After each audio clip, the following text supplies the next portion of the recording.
दोस्तों, नमस्ते, प्रणाम। थोड़ा सर्दी हुआ है दोस्तों, तो गीत है एक विवाह का।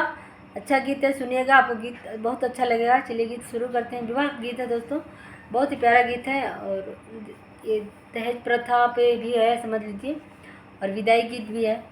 और इसको ध्यान से सुनिएगा दोस्तों, ये आपको बहुत अच्छा लगेगा। चलिए गीत शुरू करते हैं। अमम से मीठी महुआ हो बाबा, अरे बाबा महुआ न लगी गईले काचरे ललनमा। अरे बाबा महुआ न लगी गईले काचरे ललनमा। कोठवा के ऊपरा कोठरिया हो बाबा, कोठवा के ऊपरा कोठरिया हो बाबा।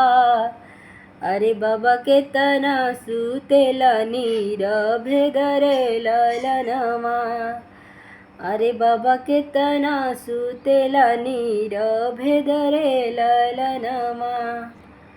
कुछ बेटी सुतीला कुछ बेटी जागीला, अरे कुछ रे दहेजवा के सोच रे ललनमा।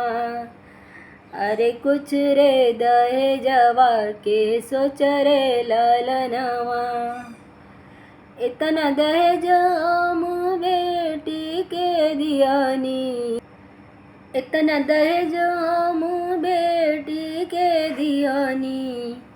अरे बेटी मुख से न बोलेला दामाद रे ललनमा। अरे बेटी मुख से न बोलेला दामाद रे ललनमा। अमम से मीठी महुआ ओ चाचा, अरे चाचा महुआ न लगी गईले काचरे ललनमा। अरे चाचा महुआ न लगी गईले काचरे ललनमा। कोठवा के ऊपर कोठरिया हो चाचा, अरे चाचा के तना सुतेला नीर भेदरे ललनमा। अरे चाचा के तना सुतेला नीर भेदरे ललनमा। कुछ बेटी सोतेला कुछ बेटी जागीला, अरे कुछ रे दहेजवा के सोच रे ललनमा। अरे कुछ रे दहेजवा के सोच रे ललनमा।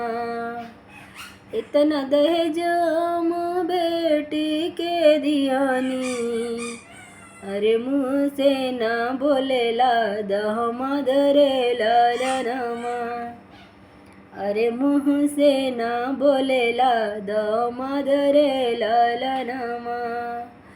अमम से मीठी महुआ हो भैया, अरे भैया महुआ न लगी गईले काचरे ललनमा। अरे भैया महुआ न लगी गईले काचरे ललनमा। कोठवा के ऊपरा कोठरिया हो भैया, अरे भैया के तना सुतेला नीर भेदरे ललनमा।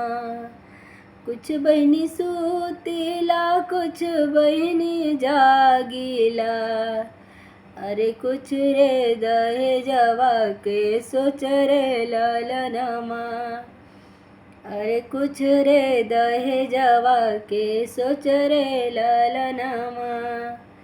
इतना दहेज हम बहिनी के दियानी, अरे मुख से न बोलेला बहनोई रे ललनमा।